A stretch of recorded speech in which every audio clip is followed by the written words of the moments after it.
estamos estudando a primeira carta de João e como eu poderia dizer, bonito, precioso, estudarmos a Bíblia, entendermos o seu contexto, como nós temos feito aqui. E hoje nós estamos avançando no capítulo 4, abra a sua Bíblia, 1 João capítulo 4, de 7 a 12.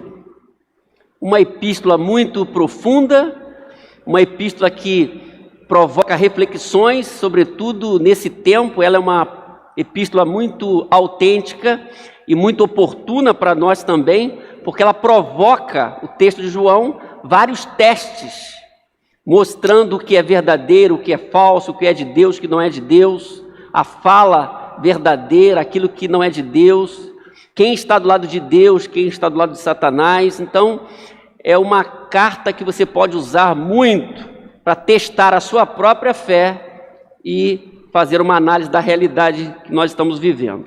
1 João, então, capítulo 4, versos 7 a 12, nós vamos trabalhar hoje. Antes, vamos observar aí o que nós falamos na semana passada, a partir do capítulo 4, de 1 a 6.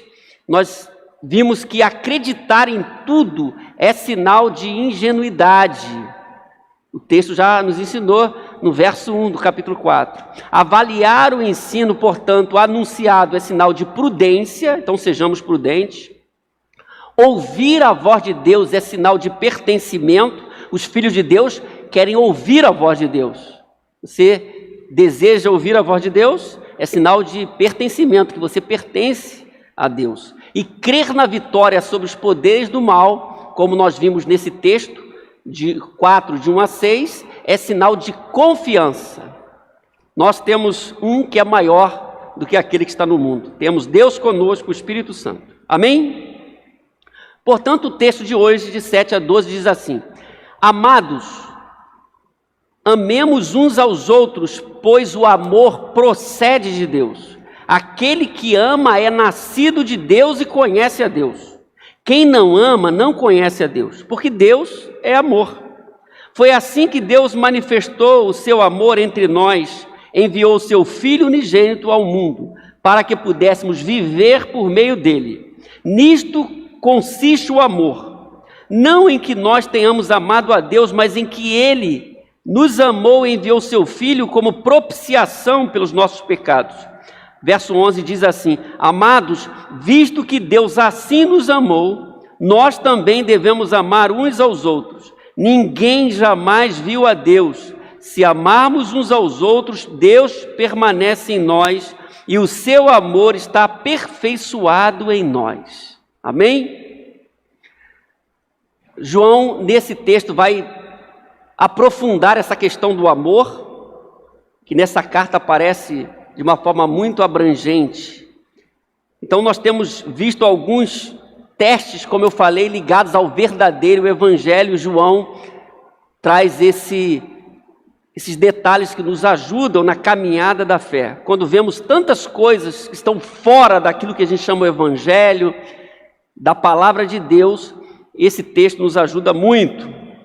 Então eu queria ler novamente 7:8, diz o 7:8: Amados, amemos uns aos outros, pois o amor procede de Deus. Aquele que ama é nascido de Deus e conhece a Deus. Quem não ama não conhece a Deus, porque Deus é amor. João é bem enfático nesse texto.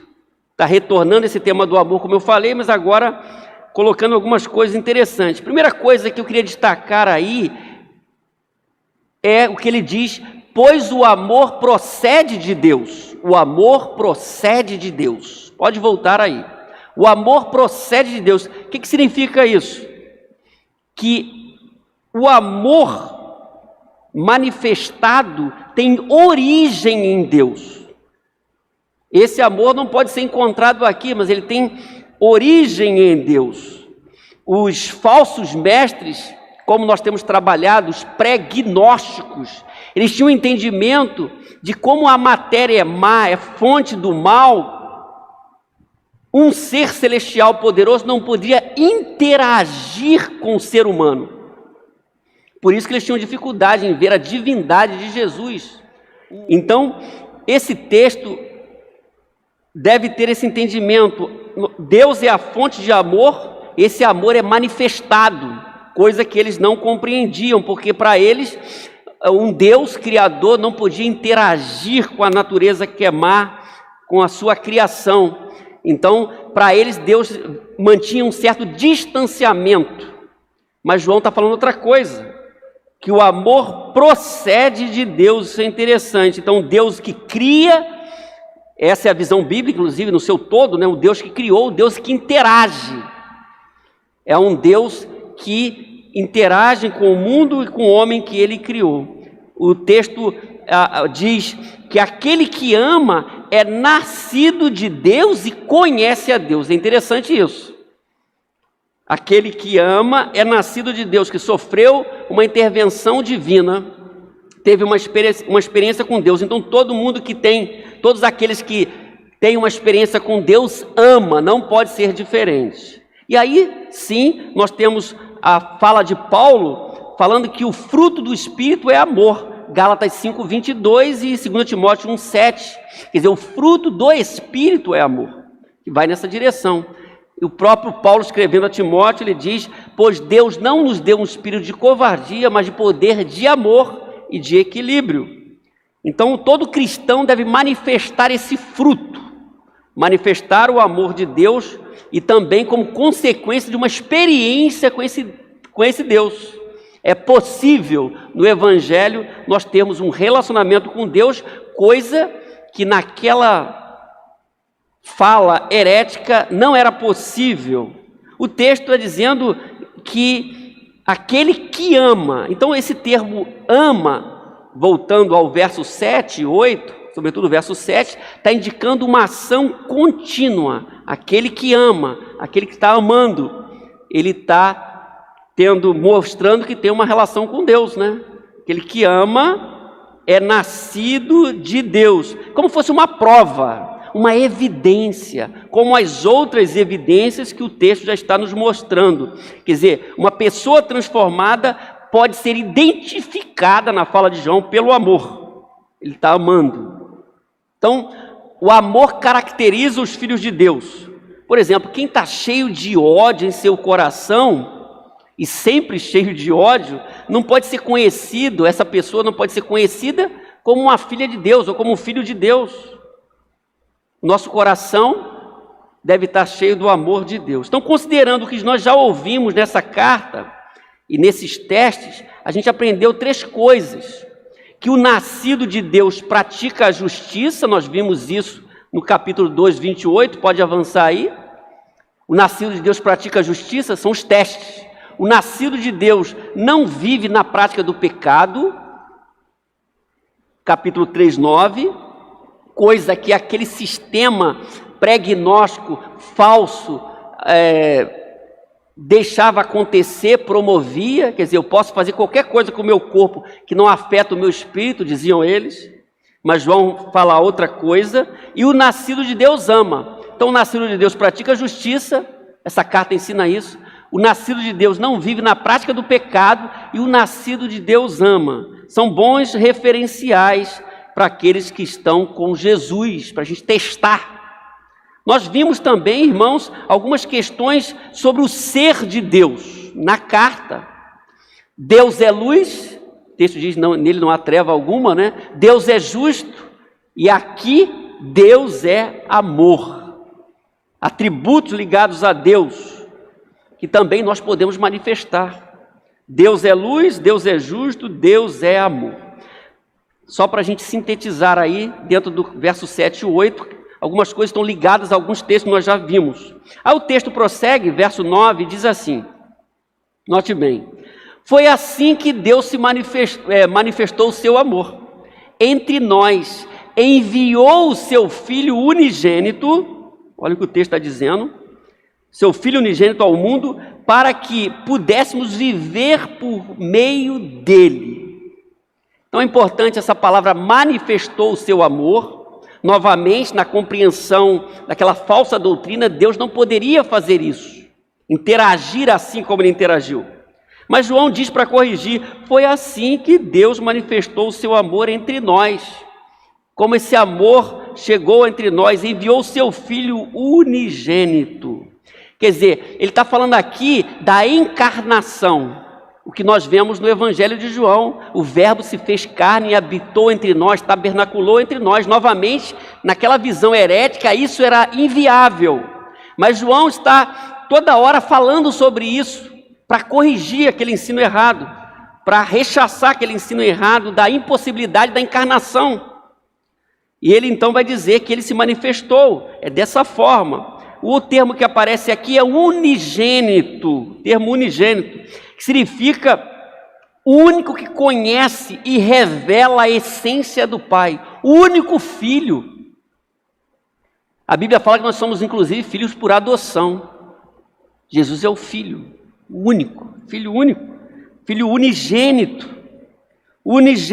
o único da espécie, que reproduz perfeitamente o caráter de Deus, o unigênito. Por isso que eu disse, o único que conhece, que revela a essência do Pai, o unigênito.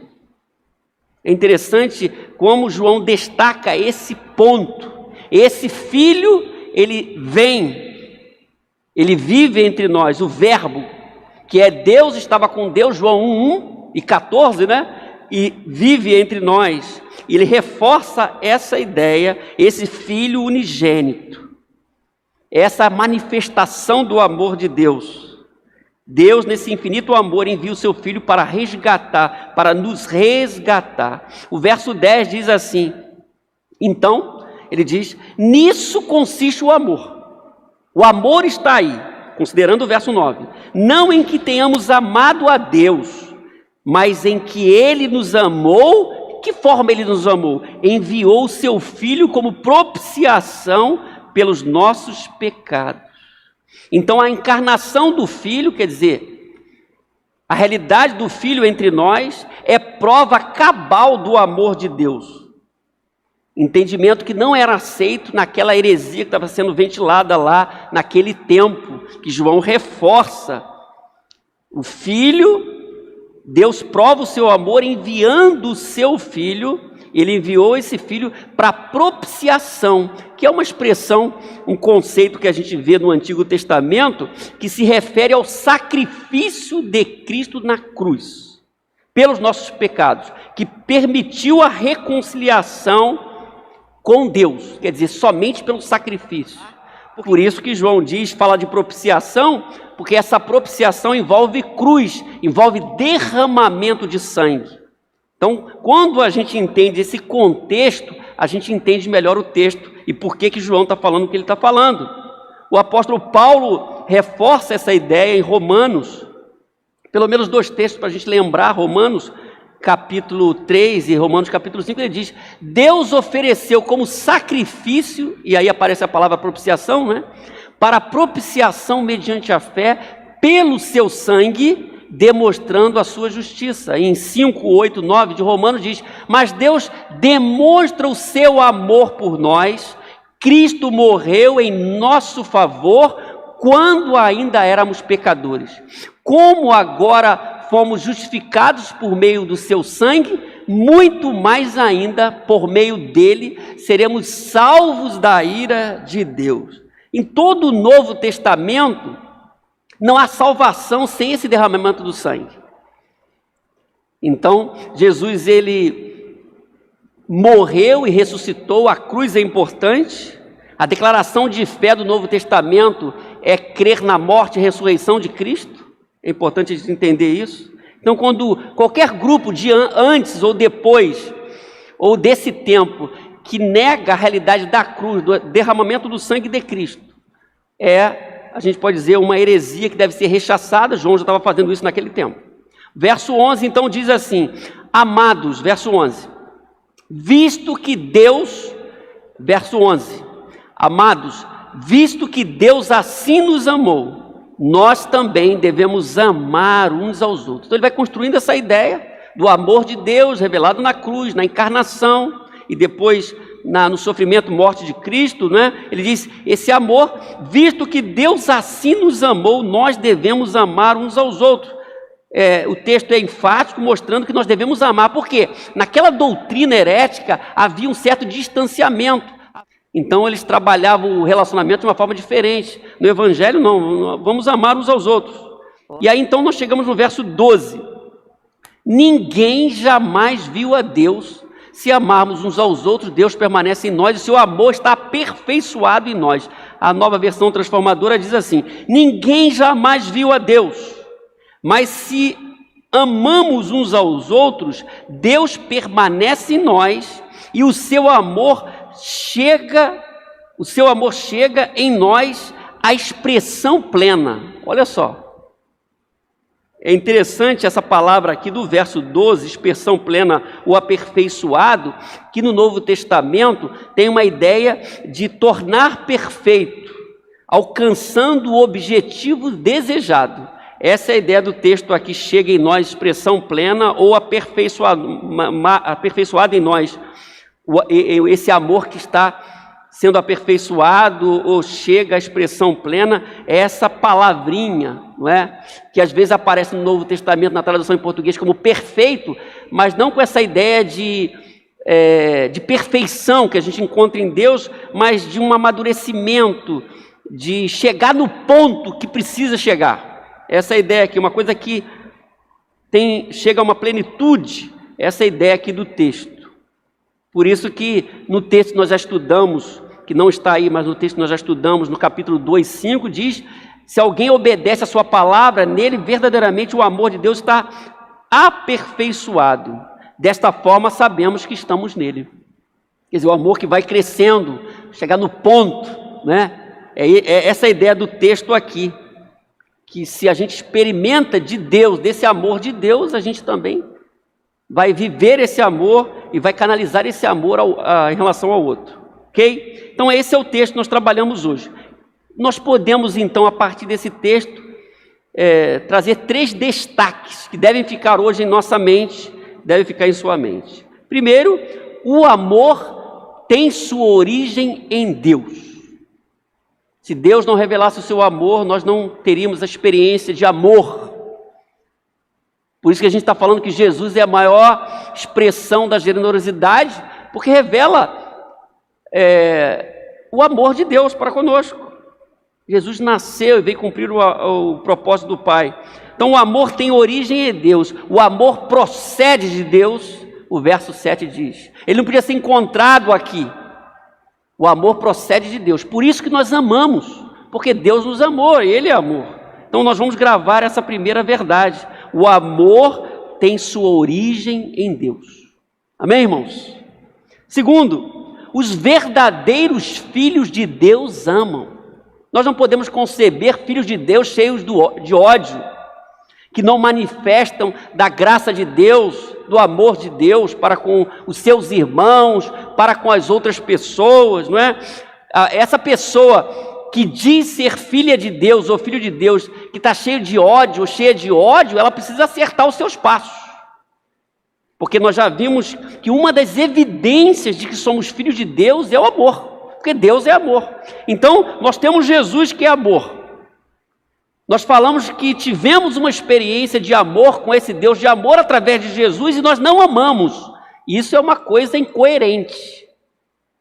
Há incoerência nessa declaração. O texto diz: aquele que ama é nascido de Deus e conhece a Deus. É por isso que nós amamos. E às vezes essa manifestação do amor de Deus, ela não pode ser compreendida pelo homem natural. E esse amor que nós manifestamos também, dessa sociedade caída e sem Deus. Mas o texto diz: aquele que é nascido de Deus, aquele que ama é nascido de Deus e conhece a Deus. Aí a pergunta é essa: você é nascido de Deus?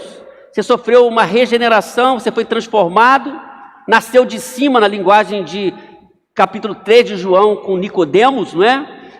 É necessário que você nasça de novo.